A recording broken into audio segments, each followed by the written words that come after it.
Welcome to RTV. నేను మీ గయాజ్ని. ప్రస్తుతం మనం నెల్లూరు నగరంలోని జిల్లా విజ్ఞాన వస్తు ప్రదర్శనశాల వద్దున్నాము.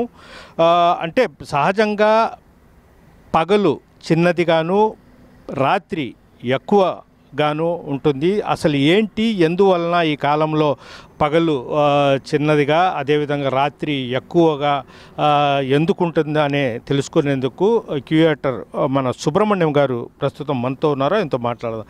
సుబ్రహ్మణ్యం గారు చెప్పండి, అంటే రాత్రి సమయము ఎక్కువగా ఉంటుంది, పగలు తక్కువగా ఉంటుంది ఈ కాలంలో, ఎందుకు ఏంటి? మామూలుగా ఏంటంటే ఇది జనరల్గా చాలా ఆది మానవుడి నుంచి తెలిసిన విషయాలే ఇవి. కాబట్టి ఈ మధ్య ఏంటంటే వార్తలు వైరల్ అవ్వడం వల్ల ఏంటంటే ఇది కొంచెం తెలుగు రాష్ట్రాల్లో ఫోకస్ చేయడం జరిగింది. ముఖ్యంగా ఏంటంటే ఇది వింటర్ సోలాస్టిస్ అంటాం, దక్షిణాయాంతం అంటాం. మనందరికీ తెలుసు, జనవరి వస్తే మంచు కురుస్తుంది, ఫిబ్రవరిలో మంచు కురుస్తుంది, మార్చి కల్లా ఎండ వస్తుంది అనే విషయం తెలుసు. అయితే ఇందులో భాగంగా ఏంటంటే అసలు వాస్తవానికి ఏంటంటే దీని గురించి అవగాహన చేసుకోవడం చాలా అవసరం. ఎందుకంటే వేరే దేశాల్లో అయితే దీని ఫెస్టివల్స్ చేస్తారు, మామూలు ఫెస్టివల్స్ ఇది ఒక ఫెస్టివల్గా ఉంటుంది. అది ఇంగ్లాండ్లో స్టోన్ ఏజ్లో, ఈరోజు సూర్యాస్తమయం చూస్తాం. యాక్చువల్గా రెండు రకాలుగా దీన్ని అర్థం చేసుకోవచ్చు. ఒకటి, మనం నెల్లూరులో ఉన్నాం అనుకోండి, నెల్లూరులో మనకి సూర్యుడు కనిపిస్తాడు, ఉదయిస్తాడు, అస్తమిస్తాడు. అన్ని దగ్గరలో అదే ఆకాశం అంటే మనకు కనిపించే ఆకాశం, దాన్ని హొరైజన్ అంటాం. భూమి ఆకాశం కలిసిపోయి నెత్తి మీద ఒక టోపీ ఉంటుంది. ఈ టోపీ మీద సూర్యుడు పగలెళ్తాడు, రాత్రులు నక్షత్రాలు, అక్కడి నుంచి చందమామ, గ్రహాలు కనిపిస్తాయి మనకి. ముఖ్యంగా ఏంటంటే దీంట్లో అర్థం చేసుకోవాల్సింది మనం ఒక క్వశ్చన్ ఏంటంటే, విటలీ జింగ్బర్గ్ అనే ఒక శాస్త్రవేత్త, నోబెల్ ప్రైజ్ విన్నర్, ఆస్ట్రోఫిజిస్ట్ అనమాట. ఈయన నోబెల్ ప్రైజ్ వచ్చిన తర్వాత రష్యా కానీ మిగతా దేశాలన్నీ తిరిగి చదువుకున్న దేశాలు, బాగా చదువుకున్న హైలీ ఎడ్యుకేషన్ ఉండే దేశాల్లో ఈ భూమి మీద శీతాకాలం ఎండాకాలం ఎందుకు వస్తుందని ప్రశ్నించేవాడు. ఆయన ఏం కంక్లూజన్ చేశాడంటే, హైలీ ఎడ్యుకేషన్ పర్సన్స్ కూడా దీనికి ఆన్సర్ చేయలేకపోతున్నారు. రీజన్ ఏంటంటే ఇది పుస్తకాలకి పరిమితం అయిపోయింది. అంటే హీలియోసెంట్రిక్, సూర్యుడు ఉన్నాడు, సూర్యుడు చుట్టూ భూమి తిరుగుతుంది వస్తుందని చెప్తున్నారు. కానీ ఏన్షియంట్ అబ్జర్వేటర్స్లో చాలా విలువైన పరిశీలనలు ఉన్నాయి. ఈరోజు రాకెట్ సైన్స్ కూడా ఉపయోగపడతాయని చెప్పి ఆయన చెప్పడం జరిగింది. మనం దీన్ని అర్థం చేసుకోవాలంటే ఫస్ట్ ఏంటంటే ఆయన చెప్పినట్టు ఇది భూగోళం అనమాట. ఈ భూగోళం మనం చూస్తే ఇది టైమ్ జోన్ గ్లోబ్ అనమాట. ఇది భూమధ్య రేఖ అంటాం దీన్ని. భూమధ్య రేఖ, ఈ బ్లాక్గా ఉండేదంతా భూమధ్య రేఖ. ఈ భూమధ్య రేఖ ఉత్తరం వైపు ఉండే దీన్ని ఏమంటామంటే ఉత్తరార్ధగోళం అంటాం. బాల్గా ఉంది కదా. ఈ భూమధ్య రేఖకి దక్షిణంగా ఉండే దీన్ని దక్షిణార్ధగోళం అంటాం. ఇది ఉత్తరం ఎట్టయింది, ఇది దక్షిణం ఎట్టయిందంటే మన పోల్ స్టార్ చూస్తాం అనమాట. పోల్ స్టార్ ఇటువైపు ఉంది కాబట్టి ఇది ఉత్తరార్ధగోళం, ఇది దక్షిణార్ధగోళం అంటాం. ఇక చూస్తే మీరు మన భారతదేశం ఎక్కడుందంటే ఉత్తరార్ధగోళంలో ఉందని చెప్తాం. చైనా ఎక్కడుందంటే ఉత్తరార్ధగోళంలో ఉందని చెప్తాం. రష్యాకు సంబంధించిన దేశాలు ఇవన్నీ కూడా ఉత్తరార్ధగోళంలో ఉన్నాయి. ఇప్పుడు ఇంగ్లాండ్ ఉంది. ఇప్పుడు ఇంగ్లాండు ఇది ఆఫ్రికా చూడండి, ఉత్తరార్ధగోళంలో ఉంది, దక్షిణార్ధగోళంలో. దక్షిణ అమెరికా చూడండి, ఉత్తరార్ధగోళంలో ఉంది. ఉత్తర అమెరికా దక్షిణార్ధగోళం ఇటు ఉంది. ఆస్ట్రేలియా చూడండి, దక్షిణార్ధగోళంలో ఉంది. ఓకే సార్, దక్షిణార్ధగోళంలో ఉంది. అంటే ఇప్పుడు ఇది చూసినప్పుడు మనకి 3 లైన్స్ వస్తాయి: కర్కట రేఖ, భూమధ్య రేఖ, మకర రేఖ. కర్కట రేఖ వచ్చి ఉత్తరార్ధగోళంలో ఉంది, మకర రేఖ వచ్చి దక్షిణార్ధగోళంలో. ఇప్పుడు అదే ఇక్కడ కూడా చూడండి, కర్కట రేఖ ఇది వచ్చేసి భూమధ్య రేఖ. దీంట్లో చూసినట్టు ఇది మకర రేఖ, ఇది కర్కట రేఖ. ఇప్పుడు మనకి సూర్యుడు ఎక్కడున్నాడు సార్? అక్కడ కనిపిస్తున్నాడు సూర్యుడు. మన నెల్లూరు సైన్స్ సెంటర్లో కూర్చొని సన్న పొజిషన్ అక్కడ ఉందన్నమాట. ఇప్పుడు దీంట్లో ఇట్లాంటి గ్లోబ్ మనం ఎక్కడా చూస్తున్నాం, ఇట్లాగా లోపలికి ఉండే గ్లోబ్. ఈ గ్లోబ్ ఏంటంటే జైపూర్లో ప్రపంచంలో కొన్ని అబ్జర్వేటరీస్ ఉన్నాయన్నమాట. ఇది వచ్చేసి సమత్ర, సన్డైలు, ఇవన్నీ కూడా సన్ ప్యాత్ని, మూన్ ప్యాత్ని, ఖగోళానికి the astronomical observatories of Jaipur Jayaprakash Yantra 2 అంటాం. అందులో ఇది వచ్చేసి జయప్రకాష్ యాత్ర అంటాం దీన్ని, జయప్రకాష్ యాత్ర. ఈ జయప్రకాష్ యాత్ర day light, dark light observatory. రాత్రిపూట నక్షత్రాలు ఎలా ఉంటాయి, గ్రహాలు ఎలా ఉంటాయి, అనేక అంశాలు ఇందులో పరిశీలించవచ్చు షాడోస్ని బట్టి. అలాగే ఇప్పుడు పగలు, ఇప్పుడు ఈరోజు మనము ట్రాన్స్ఫర్మేషన్ చేసాం. ఇప్పుడు ఇక్కడ ఇదే ఎక్స్పెరిమెంట్ అయితే ఇది జైపూర్ జంతర్ మంతర్లో ఉండే పారామీటర్స్, అంటే అక్షాంశాలు, రేఖాంశాలు, అలాగే జియాలజికల్ నార్త్, ఇలాంటి అంశాలను తీసుకుని అక్కడ కన్స్ట్రక్ట్ చేస్తారు. అవే పారామీటర్స్తో మనం ఇక్కడ కన్స్ట్రక్ట్ చేసాం. కాబట్టి ఇక్కడ స్టోన్ ఉంది, అక్కడ స్టోన్ లేదనమాట. ఈ ఎక్స్పెరిమెంట్ని మనం ఏం చేసామంటే, ఇవి భారతదేశం మొత్తం మీద ఎక్కడెక్కడ ఉన్నాయంటే భారతదేశంలో చూడండి, భారతదేశంలో 5 దగ్గరలు ఉన్నాయి. ఎక్కడున్నాయి? ఢిల్లీ ఉంది, జైపూర్ ఉంది, మదురై ఉంది, వారణాసి ఉంది, ఉజ్జయిని. ఈ ప్రాంతాల్లో 400 సంవత్సరాల క్రితం కట్టారు జయప్రకాష్ యాత్ర. అప్పుడు ఇస్లాం అంటే మన భారతదేశంలో ఎక్కడెక్కడ? ఇప్పుడు ఢిల్లీ, జైపూర్, ఉజ్జయిని, మధుర, వారణాసి, ఇవి అన్నమాట. ఒక ఢిల్లీలో ఇది, ఉజ్జయినిలో ఇది వచ్చేసి జైపూరు, వారణాసి. ఈ కట్టడాలలో వాల్యుబుల్ ఇన్ఫర్మేషన్ ఉంది. నాకు లాస్ట్ మనకి ఇస్రో నుంచి కూడా మనకు శాస్త్రవేత్తలు ఇక్కడికి వచ్చి మనం చేసిన ఎక్విప్మెంట్ అంతా చూడడం జరిగింది. దీన్ని డే టైమ్ ఆస్ట్రానమీ అంటాం. ఇప్పుడు ఇక్కడ చూడండి, ఇప్పుడు మన ఆకాశం ఇది. అవును, ఈ ఆకాశం ఒక ఖగోళం కనిపిస్తుంది. భూమి మీద చుట్టూ ఆవరించి ఉండే ఒక ఖగోళం కనిపిస్తుంది. ఇప్పుడు మనకి క్లౌడ్స్ ఉన్నాయి.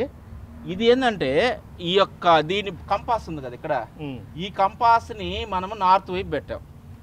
ఓకే, మామూలుగా వాస్తవానికి ఇది నార్త్ అనమాట.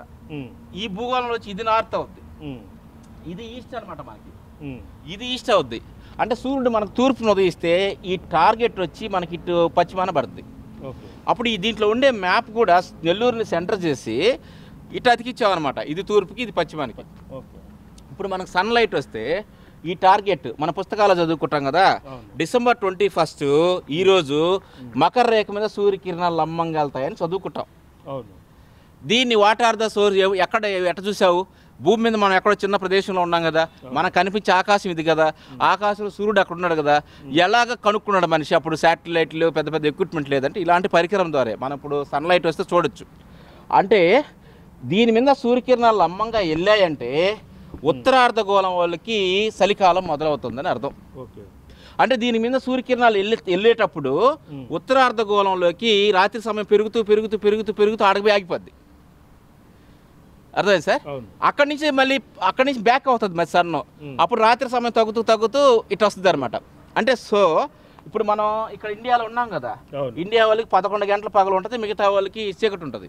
ఇప్పుడు మీరు చూడండి, ఇక్కడ ఇండియాలో ఇక్కడ నుంచి ఇక్కడ వరకు ఇండియా ఇది 8 డిగ్రీల అక్షాంశం నుంచి 37 దాకా ఉంటుంది. ఇది ఈ మధ్యలో టైము ఢిల్లీలో కూడా మనకి 16 ఉండదు, 14 ఉంటుంది మ్యాక్సిమం. మంచు ఉండడం వల్ల కొంత గ్యాప్ వస్తుంది.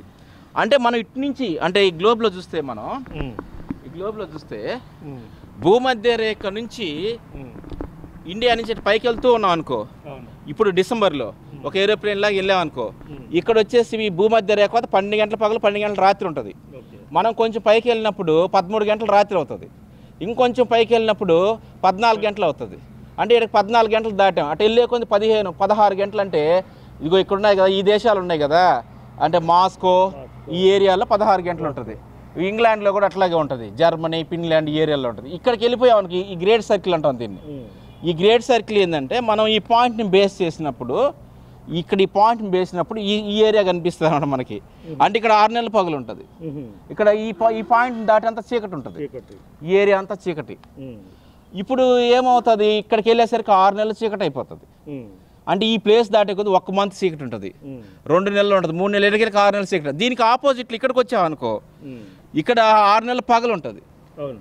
సరే, టోటల్గా ఈ ఎపిసోడ్ అంతా మనం కనుక్కునేదానికి ఈ ఎక్విప్మెంట్లో మనం సన్లైట్ వస్తే మనం చూడవచ్చు అనమాట. అంటే ఈ మార్కింగ్ మనకు పడుతుంది. జస్ట్ మనం ఒక 2 మినిట్స్ వెయిట్ చేద్దాం. ఇప్పుడు మామూలుగా నైట్ ఎన్ని గంటలు మనకు అంటే మామూలుగా అయితే 5 గంటలకే, ఇప్పుడు 5:30కే క్లోజ్ అయిపోద్ది మనకి. అంటే మనకి 6:30కి ఉదయిస్తున్నాడు, 5:30 క్లోజ్ అవుతున్నాడు. అంటే టైం ఎంత, దాదాపు 11 అవర్స్ వచ్చింది కదా, 11 అవర్స్. అదే మనం ఢిల్లీకి వెళ్ళామనుకోండి, సూర్యోదయం మనకి 6:30 ఆడ 7 అవుతుంది, 4 గంటలకు క్లోజ్ అవుతుంది. అదే పైకి వెళ్ళామనికి ఇంకా 8 గంటలకు ఉదయిస్తాడు, అటు 4 తగ్గుతూ పోద్ది పైకి వెళ్ళే. వేసవి కాలంలో అయితే వేసవికాలం ఆపోజిట్ ఉంటుంది. అప్పుడు జూన్ మీద సూర్యకిరణాలు లంబంగా పెడతాయి. అప్పుడు మనకు డేలు అయితే ఎక్కువ ఉంటుంది. జూన్ 21 మనం యోగా డే కూడా జరుపుకుంటుంటాం మనం. అలాగే ఈ సీజన్స్ అనేది ఒక అబ్జర్వేషన్స్, ఒక లాంగ్ టైం మాత్రమే అర్థం చేసుకోగలం. అది ఈ అబ్జర్వేషన్స్ ఎందుకు అంటే, మెట్రాలజీ అనేది ఇక్కడుండే జంతువుల్ని, అంటే ఇది ఆస్ట్రానమికల్ ఈవెంట్ అంటాం, ప్రపంచం అంతా జరుపుకుంటారు, డే టైమ్ ఆస్ట్రానమీ అంటాం. ఇది ఏంటంటే మెట్రాలజీని ఇన్ఫ్లుయెన్స్ చేస్తుంది. మెట్రాలజీ అంటే వాతావరణాన్ని. అంటే ఫర్ ఎగ్జాంపుల్ మంచు కురవడం, సమయం తగ్గిపోవడం, ఇవన్నీ ఏమవుతాయంటే మన అక్కడుండే జంతువులు వృక్షాల మీద ప్రభావితం చూపిస్తాయి. ఏం ప్రభావితం చూపిస్తాయి? సైకలాజికల్గా కాదు, ఫిజికల్గా. చలి పుట్టడం, మనం దుస్తులు మార్చుకుంటాం, మనం తినే ఫుడ్ మార్చుకుంటాం, చల్లని పానీయాలు ఎండలకాలం తాగుతాం, ఇప్పుడు దాగం కదా. అలాగే ఒక జంతువు యొక్క లైఫ్ సైకిల్. ఇప్పుడు అంటార్కిటికా ఖండంలో 6 నెలలు పగలన్నాం కదా, అక్కడ ధ్రువప ఎలుగుబంట్లు ఉంటాయి. ఈ ఎలుగుబంట్లు ఏమవుతాయి? బాగా ఎండలకాలం తిని ఇంత లావ్ అయిపోయి సొరంగాలు చేసుకొని లోపలికి వెళ్ళిపోతాయి ఆ సెల్ని తట్టుకోలేక. ఆ లోపల్లో అవి ఆ కొవ్వు అంతా కరిగించుకుంటూ 6 నెలలు 3 నెలలు అట్లా గ్రీష్మకాల సుప్తావస్థ అంటాం దాన్ని. లేదు, కొన్ని జంతువులు పాలెస్ చేయలేనివి ఏమవుతాయి? వలస వచ్చేస్తాయి. ఇక్కడ అలస్కా ఆ ఏరియాకి 100 కిలోమీటర్లు నడుచుకొని కిందకు వచ్చేస్తాయి. పక్షులు కూడా అలాగే వస్తాయి. మనకు కూడా ఇక్కడ పులికాట్ సరస్సుకి విదేశాల నుంచి కూడా పక్షులు వస్తాయి. అంటే ఈ సీజన్స్ వల్లే. అంటే అక్కడ సమ్మర్, ఇప్పుడు ఆస్ట్రేలియాలో సమ్మర్ ఉండడం వల్ల ఏంటంటే సమ్మర్లో ఈ గుడ్లు పిగిలే అది కష్టం అనమాట పిల్లలకు కనడం అనేది. అందువల్ల ఏంటంటే ఇప్పుడు పులికాటు అక్కడక్కడ వలస వచ్చేసి ఇక్కడ సంతానాన్ని అభివృద్ధి చేసుకొని మళ్ళీ అక్కడ సమ్మర్ ఇంటర్ వచ్చేసరికి అక్కడికి వెళ్ళిపోతాయి అనమాట. అంటే పక్షులు వలస కూడా. అలాగే మనం చూడండి, నెల్లూరులో చూస్తే ఇప్పుడు మనకి తెలంగాణకి మనం చూడండి, తెలంగాణలో వరి కోతలు వస్తాయి, మనకు ఇప్పుడు నారేతేస్తారు. నాకు అనిపించేది ఏంటంటే ఈ డే లైట్ ఎక్కువ ఉంటే సన్లైట్ ఎక్కువ పడి ప్రొడక్షన్ ఎక్కువ ఉంటుంది. ఎందుకంటే కిరణజన్య సంయోగక్రియ జరగాల. లైట్ మీద ఆక్సిజన్, అంటే లైట్ అనేది ఆహార పదార్థాన్ని తయారు చేస్తుంది. అయితే ఇక్కడ ఏమవుతుంది, మనం ఈ టైంలో నారేతలు వేయడం వల్ల నవంబర్ డిసెంబర్లో మంచి సీజన్లో మన పంట కొనసాగి మార్చి నెలాఖరికి ఏప్రిల్ కోతలు వస్తాయి. దీనివల్ల కొంత ఎఫెక్ట్ రైతులు సఫర్ అవుతున్నట్టు నాకు అనిపిస్తుంది.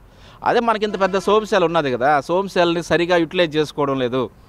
వాటర్ని స్టాక్ చేసుకున్న వర్షాలు పడ్డాయి సకాలంలో మనం కానీ వాళ్ళకి జూన్ జూలై ఆగస్టులలో కానీ నారుమడులకు కానీ నీళ్ళు ఇచ్చేస్తే మంచి ఒక రకమైన మనకు జూన్ 1 సమ్మర్ అనమాట. Summer June July August September October దాకా మిగతా మనకు కూడా ప్రొడక్షన్ బాగుంటుందేమో అని నాకు ఒక ఆలోచన. నేను కూడా వ్యవసాయం చేసినాను. చాలా ఇబ్బందులు, మంచు కూరడం వల్ల తెగుళ్ళు ఎక్కువ వస్తాయి, ప్రొడక్షన్ సరిగా ఉండదు. ఆ సీజన్ బట్టి మన వాళ్ళు దాన్ని పరిశీలిస్తే బాగుంటుంది అనిపిస్తుంది నాకు. కాబట్టి ఇలాంటి అనేక సంఘటనలు ఇప్పుడు బటర్ఫ్లైస్ ఉన్నాయి, బటర్ఫ్లై మైగ్రేషన్ ఉన్నాయి. మనకి ఇక్కడికి బటర్ఫ్లై మైగ్రేషన్స్ వస్తాయి. మనకి ఎక్కడ వెస్ట్రన్ ఘాట్స్ నుంచి మనకు వస్తాయి. ఎక్కడ మనకి ఇక్కడికి వస్తాయి. నెల్లూరుకి డిస్ట్రిక్ట్ సైన్స్ సెంటర్ వెంకటాచలంకి బటర్ఫ్లైస్ ఇక్కడికి వస్తున్నాయి వెస్ట్రన్ ఘాట్స్ నుంచి. అంటే పశ్చిమ కలం నుంచి ఇక్కడ సీతాకోకలు వచ్చి ఇక్కడ సంతానాన్ని అభివృద్ధి చేసుకుంటాయి. ఈ విషయం ఎవరికి తెలియదు కదా. అంటే ఇవి మేము ఇక్కడ కానీ మనం చూస్తుంటాం. నేను అంటే ఇక్కడ హోస్ట్ ప్లాంట్స్ ఎక్కువ ఉంటాయన్నమాట. అంటే ఇంత పెద్ద డైవర్సిటీ, ఇంత పెద్ద మార్పు జరగడానికి కారణం ఇదే అనమాట. ఇది పరిస్థితి. పగలు తక్కువ, రాత్రి ఎక్కువ అనేది క్లుప్తంగా అయితే సుబ్రహ్మణ్యం గారు చెప్పడం మనం చూసాం. వీడియో జర్నలిస్ట్ ప్రదీప్తో గయాజ్, RTV నెల్లూరు నుంచి. మరిన్ని వీడియోస్ కోసం ఛానల్ ని సబ్స్క్రైబ్ చేయండి. లేటెస్ట్ అప్డేట్స్ కోసం వాట్సాప్ ఛానల్ ని ఫాలో అవ్వండి. ఆ లింక్ డిస్క్రిప్షన్ లో ఉంది.